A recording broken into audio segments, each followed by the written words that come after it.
Branding can be fun and important for your small business, especially when it comes to packaging. One easy and affordable way to elevate your look is with stickers. They add a professional touch, are low effort, and can be very cost effective if you learn how to make them from home. In this video, I'll show you how I design, print, and apply my stickers for my small business. So why make your own stickers when there's things like Sticker Mule and all those other sticker places?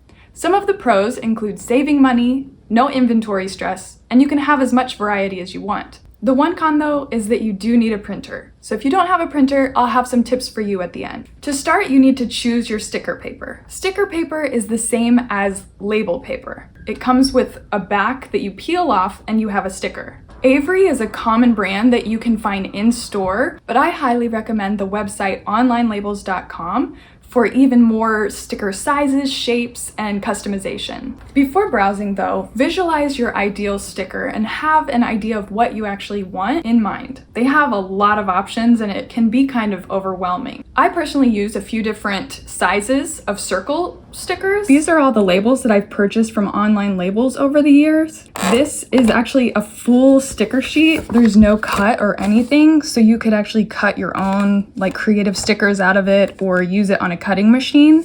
I bought large 2-inch stickers for my embroidery kits. The most common size that I use is like 1.25 inches. And it's just a nice small circle size to use on my embroidery kits and as thank you stickers. I actually need to print a whole page of thank you stickers because I'm about out. And I also have some tinier stickers. I purchased 100 sheets and that's 10,800 labels. And I've used one sheet out of this. I kind of overshot. I bought too many.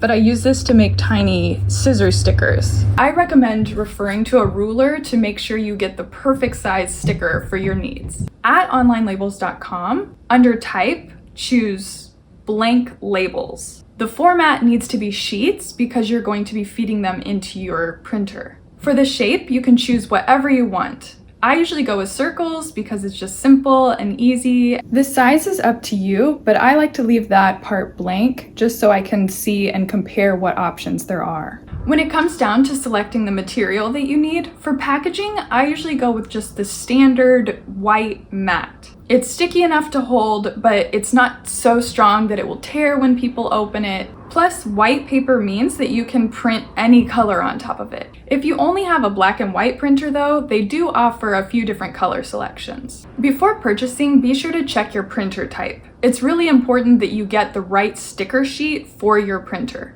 If you have a laser printer and you get an inkjet sticker sheet, it might clog it or jam it. It might smear. You just want to be careful about that. Luckily, the standard white matte is good for both inkjet and laser printers. To break down the cost, 100 sheets of the sticker size that I use the most, the 1.25 inch circle stickers, is $24.32. That gave me 4,800 stickers, which lasted 3 years. At this price, each sticker cost half a cent. Now compare that to pre-printed stickers. Online Labels charges $132 to print and ship the same order.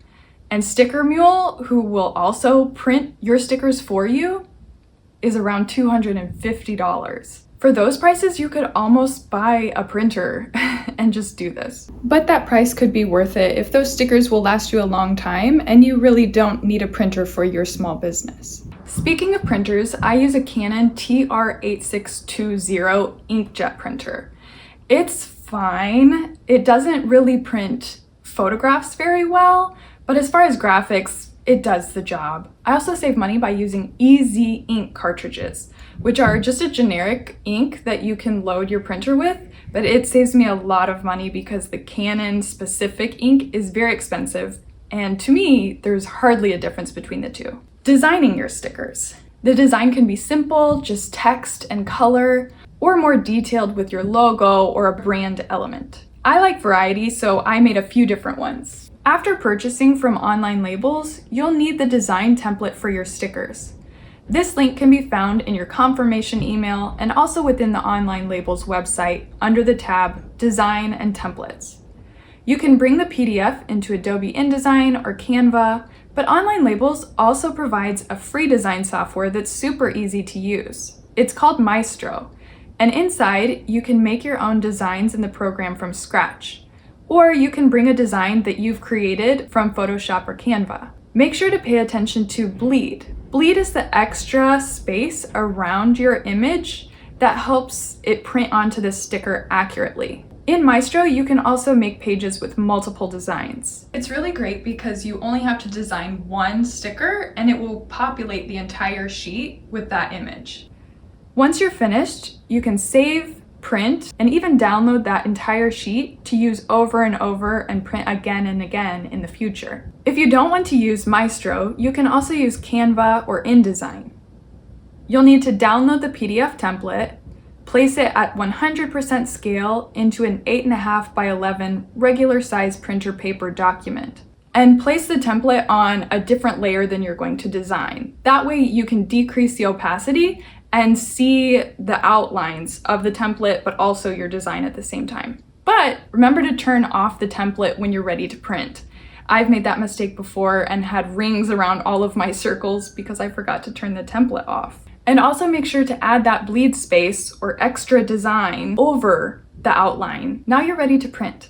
To avoid printer jams and wasting sticker paper, I usually print one sheet at a time and from the rear tray, which is meant for more non-printer paper purposes. On my printer, there's these little plastic guides that you can adjust to perfectly fit the width of the paper. I found that this is very important to get an aligned print. If it's too loose, I might get a page full of partially printed stickers. This is where that bleed comes in handy.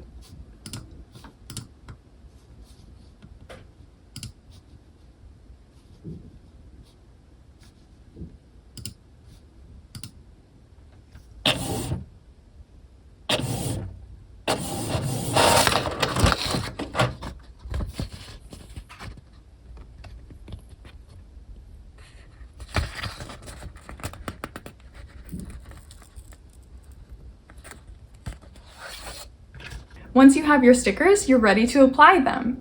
I usually use mine to close little glassine bags, label embroidery kits, and add branding to packages. If you want to use your stickers on the outside of mailing packages, I might suggest getting a more aggressive sticker paper than the standard one, just because it might come off during transport. So if you don't have a printer and you still want to do this, I recommend seeing if you can borrow a friend's printer, go to their house.